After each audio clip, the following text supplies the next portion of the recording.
Hello guys, and welcome back to our 6th episode of Fan Factory Friday of Season 3. And as you all know, we have slowed down a little bit for the time being on Fan Factory Friday due to the frame drops, but hopefully when we move to the new apartment, which will hopefully be soon, within the next couple of weeks, I'll be able to build the new PC and get everything running efficiently. But until then, we are checking out Sariaz's save. And speaking of which, if you want to check out the save yourself, do head over to our website, satisfactorytips.com, where you'll be able to download the save yourself. Now, this game has a small starting factory, which we will talk about first, before heading over to his spiral factory, which is definitely worth checking out, and is possibly one of the best factories that I've seen when it comes to blending with nature. Not that there's anything wrong with an industrial powerhouse that sprawls out across your world. Sariaz has a total of 535 hours in this game, and a lot of it was no doubt spent developing the Spiral Factory.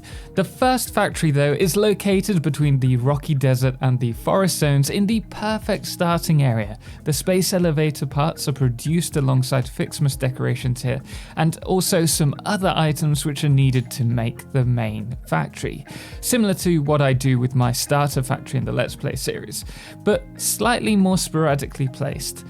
I know that the lack of supports in this area will probably unnerve some of you, but please do not worry, the main factory is a real treat and well worth the wait. This factory here is supported by coal generators on the cliffside, and this particular plant is actually supported, much to all your surprise, no doubt.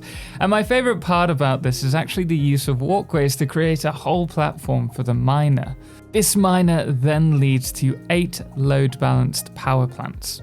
And moving swiftly away from this section, we'll be heading over to the Great Lake, and here we have 2 tapped crude nodes producing fuel using the alternate heavy oil residue recipe, which then turns into fuel using the residual fuel recipe.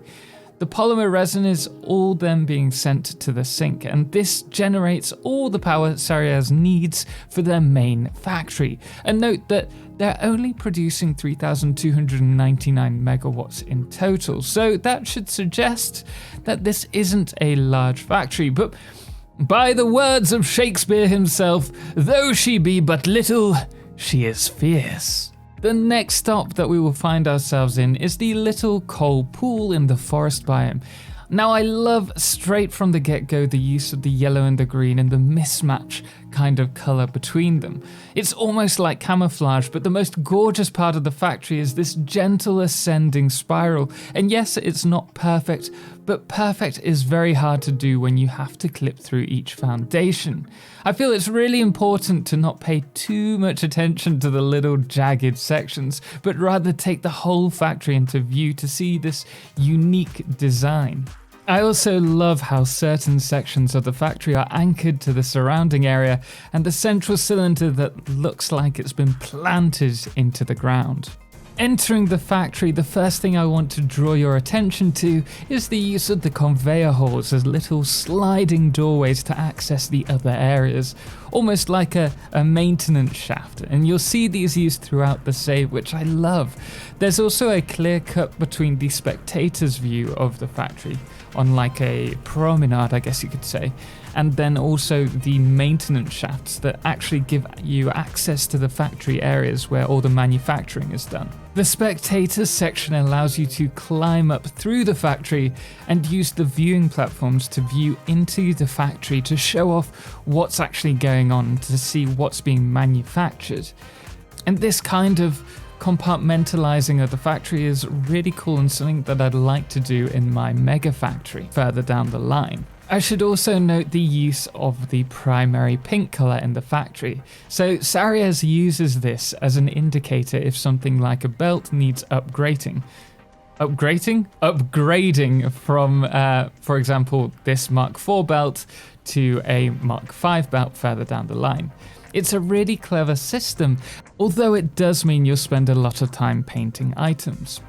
Passing through the factory, I love the use of fencing to create these closed-off material buses, and as we continue upwards, I also love the choice to show off various items on the conveyors throughout. Ascending the upper levels gives access to a walkway that overlooks the whole main factory manufacturing center. Due to the angular formation of the factory, some may feel that it looks a little jumbled, but the work that must have gone into developing this, especially if vanilla, would be astounding and explains the sheer amount of time spent on this save.